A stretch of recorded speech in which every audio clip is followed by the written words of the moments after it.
Good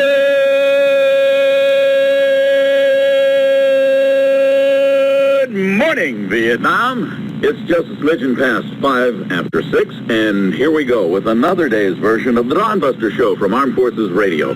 I'm Airman Adrian Cronauer. From Saigon, ladies and gentlemen, the beat goes on. Now it's their war. Now America wins the wars that she undertakes.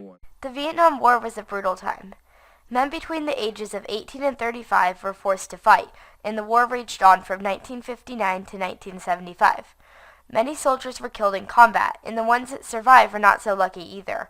Many suffered from PTSD and were spit on and made fun of when they returned home.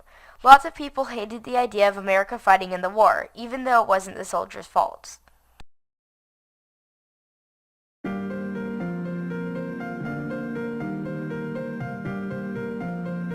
But just as we were getting ready to pull back, the second point man, we knew we couldn't get to the point man. The second point man was, everybody thought he was dead, and as it worked out, we saw some movement in his hand, and we'd already lost people trying to get to him, and nobody wanted to go, and I just instinctively threw off my backpack and radio, and blessed with speed, I was able to run out, slide into him. Looked over my shoulder and could see the bullets hitting behind the ground, right behind my back. I just hooked him up and dragged him about 100 feet. And the medic and I started wrapping him up, and unfortunately I would find out later on that he passed away on the chopper. But for the actions that I did, I was awarded the Bronze Star with V by the U.S. government and the Vietnam Gallantry Cross with Silver Star by the Vietnamese government.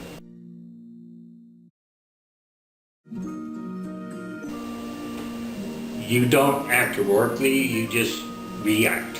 You react to the situation.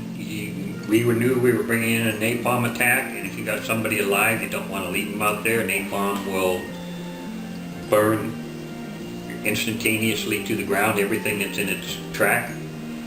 And because we knew, we saw the movement, we knew he was still alive, and you just take a chance. You don't even think about doing it, you just do it, and later on you think about it, and it's like, wow, I made it back, so there's no reaction, it's just instantaneous action.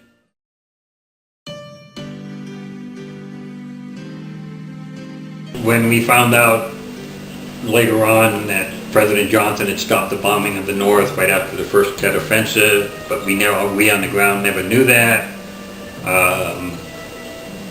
I never got involved in any of the anti-war demonstrations, but I knew that if we ever pulled out, that the North Vietnamese would take over the South with no problem, because the South they weren't as good a fighters as the North.